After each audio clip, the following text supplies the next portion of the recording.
عورت کن دنوں میں ہم بستری کرنا لازمی چاہتی ہے؟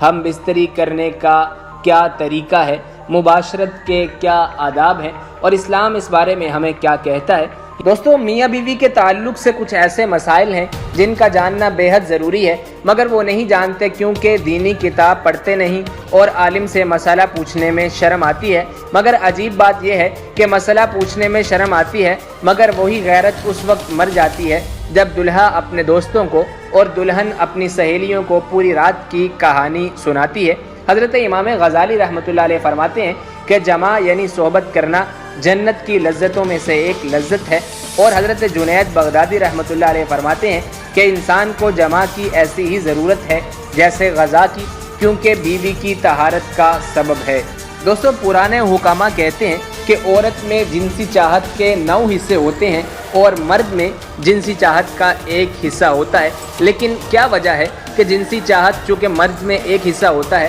اور مرد پھر بھی ہر وقت ہم بستری کے لیے تیار ہوتا ہے اور عورت ہم بستری کے لیے نہیں کہتی؟ اس کی کیا وجہ ہے؟ تو دوستو، اس کی وجہ یہ ہے کہ عورت میں اسلام نے عورت میں بہت زیادہ شرم و حیا رکھی ہے، اور عورت یہ بات کہنے میں شرماتی ہے۔ وہ اپنی فیلنگز کو، وہ اپنے جو 9 حصے ہیں ان کو، جذبات کو اپنے دبا لیتی ہے اور شرم و حیا کی وجہ سے کہہ نہیں پاتی۔ کچھ دن ہفتے میں یا کچھ دن مہینے میں آپ کہہ لیں تو مخصوص ہوتے ہیں جس میں عورت چاہتی ہے کہ اس کا جو خاوند ہے وہ اس سے ہم بستری کرے۔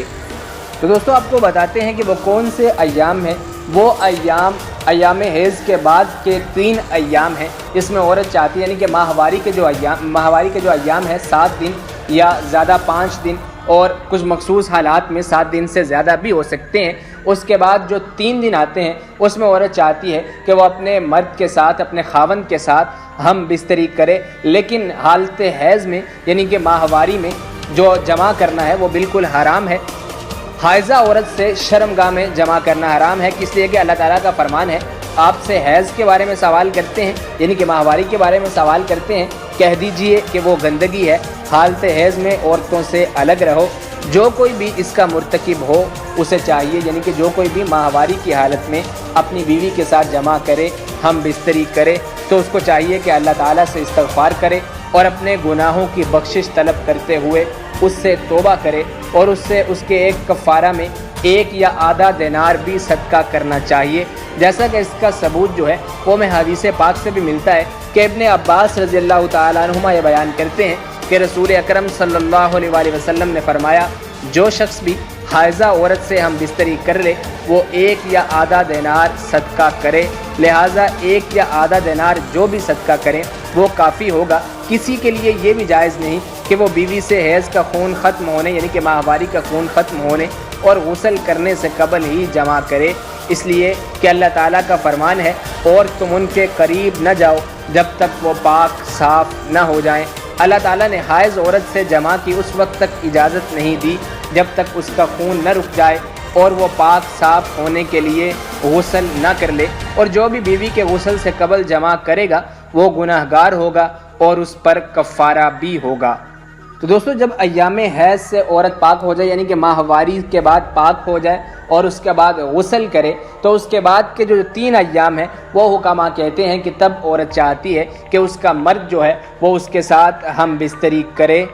اور ہم بستری کے کیا اسلامی آداب ہیں وہ بھی آپ کو بتا دیتے ہیں کہ جو ہم بستری کے آداب ہیں کہ پہلی بار جب دلہن اپنے دلہا کے ساتھ یکجا ہوتی ہے یعنی کہ ملتی ہے، تو مسنون طریقہ یہ ہے کہ پہلے شوہر اپنی بیوی کے پیشانی کے بال پکڑے، بسم اللہ الرحمن الرحیم پڑھ کر یہ دعا کریں کہ اے اللہ، میں تجھ سے اس کی بھلائی اور اس چیز کی بھلائی چاہتا ہوں جس پر تو نے اس کو پیدا کیا، اور تجھ سے اس کی برائی اور اس چیز کی برائی سے پناہ مانگتا ہوں جس پر تو نے اس کو پیدا کیا۔ اور دلہا کو چاہیے کہ وہ شب زفاف میں یعنی کہ سہاگ رات میں اپنی بیوی کے ساتھ 2 رکعت نماز پڑھے۔ ایسا کرنے سے دونوں کے ازدواجی زندگی پر ہر ناپسندیدہ چیز سے اللہ تعالیٰ اسے محفوظ رکھے گا۔ حضرت عبداللہ ابن مسعود رضی اللہ تعالیٰ عنہ کا بیان ہے کہ جب تمہاری بیوی تمہارے پاس آئے تو تم اسے کہو کہ وہ تمہارے پیچھے 2 رکعت نماز پڑھے اور یہ دعا کرو کہ اے اللہ، میرے لیے اہل میں برکت عطا فرما اور ان کے لیے مجھ میں برکت عطا فرما۔ اے اللہ، جب تک ہم اکٹھا رکھے خیر پر اکٹھا رکھ، اور جب ہمارے اندر جدائی ہو تو خیر ہی خیر پر جدائی کر۔ مسلمان پر دوستو یہ ضروری ہے کہ وہ ہم بستری کی دعاؤں کا اہتمام کرے۔ ایسا کرنے سے صحبت سے پیدا ہونے والا بچہ شیطان کے اثر سے محفوظ رہے گا۔ حضرت عبداللہ ابن عباس رضی اللہ تعالی عنہ سے مروی ہے کہ نبی کریم صلی اللہ علیہ وآلہ وسلم نے فرمایا، اگر تم میں سے کوئی اپنی بیوی سے جمع کرنے سے پہلے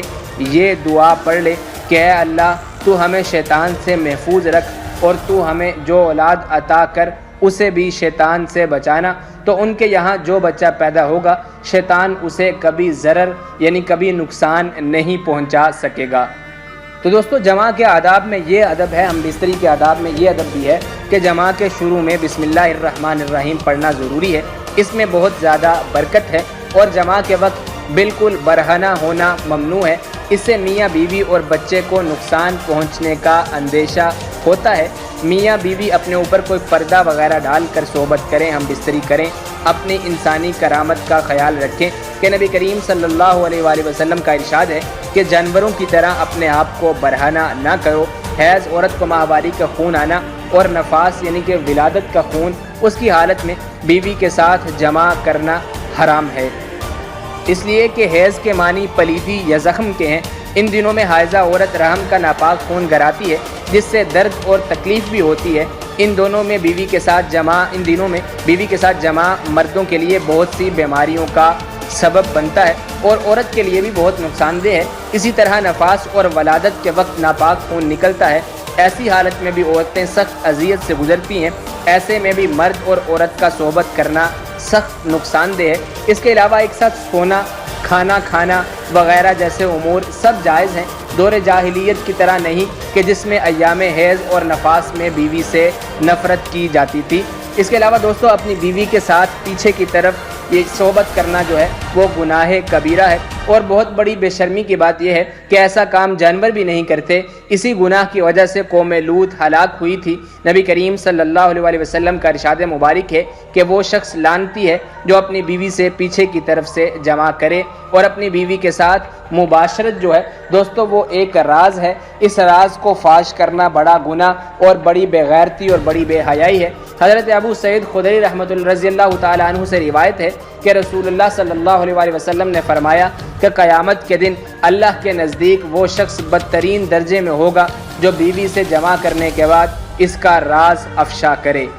اور دوستو یہ بھی ہم بستری کا ایک ادب ہے کہ جب کمرے میں داخل ہو تب ہی بسم اللہ شریف پڑھ کر دایاں قدم اندر داخل کریں۔ اگر ہمیشہ ایسا کرتا رہے گا تو شیطان کمرے سے باہر ہی ٹھہر جائے گا، ورنہ وہ بھی آپ کے ساتھ شریک ہوگا۔ جمع یعنی کہ ہم بستری کے وقت کسی اور کا تصور کرنا بھی زنا ہے اور سخت گناہ، اور جمع کے لیے کوئی وقت مقرر نہیں۔ ہاں بس اتنا خیال رہے کہ نماز فوت نہ ہو پائے، کیونکہ بیوی سے بھی نماز، روزہ اعتکاف، حیض نفاس اور نماز کے ایسے وقت میں صحبت کرنا، نماز کا وقت نکل جائے، حرام ہے۔ مرد کا اپنی عورت کی چھاتی کو منہ لگانا جائز ہے، مگر اس طرح کے دودھ حلق سے نیچے نہ اترے، یہ حرام ہے۔ لیکن ایسا ہو بھی گیا تو توبہ کرے، مگر اس سے نکاح پر کوئی فرق نہیں آتا۔ رد المختار میں ہے کہ مرد اور عورت کو ایک دوسرے کا سطر دیکھنا، چھونا جائز ہے، مگر حکم یہی ہے کہ مقام مخصوص کی طرف نہ دیکھا جائے کہ اس سے نسیان کا مرض ہوتا ہے اور نگاہ بھی کمزور ہو جاتی ہے۔ فراغت کے بعد مرد اور عورت کو الگ الگ کپڑے سے اپنا سطر صاف کرنا چاہیے، کیونکہ دونوں کو ایک ہی کپڑا استعمال کرنا نفرت اور جدائی کا سبب ہے۔ دوستو مجربات یوسف ایک کتاب ہے، اس میں لکھا ہے کہ طبیب کہتے ہیں کہ ہفتے میں 2 بار سے زیادہ صحبت کرنا ہلاکت کا باعث ہے۔ شیر کے بارے میں یہ آتا ہے کہ وہ اپنی مادہ سے سال میں 1 مرتبہ ہی جمع کرتا ہے، اور اس کے بعد اس پر اتنی کمزوری لاحق ہو جاتی ہے کہ اگلے 48 گھنٹے تک وہ چلنے پھرنے کے قابل بھی نہیں رہتا، اور 48 گھنٹے کے بعد جب وہ اٹھتا ہے تب بھی لڑکھڑاتا ہے۔ تو دوستو یہ تھی آج کی ویڈیو، جس میں آپ کو بتایا گیا کہ عورت کس وقت ہم بستری کرنا چاہتی ہے اور وہ کون سے ایام ہے، ایام حیض کیا ہوتے ہیں، اور اس کے علاوہ جو ہم بستری ہے اس کا اسلامی طریقہ کیا ہے۔ دوستو یہ اسلامی طریقہ جاننا بہت ضروری ہے سب مسلمانوں کے لیے، تو اس ویڈیو کو آپ دوسروں تک ضرور شیئر کیجئے گا تاکہ دوسرے بھی یہ طریقہ جان لیں اور اس طریقے کے مطابق جمع یعنی کہ ہم بستری کریں۔ اور کمنٹ سیکشن میں آپ اپنی رائے کا اظہار ضرور کیجئے گا۔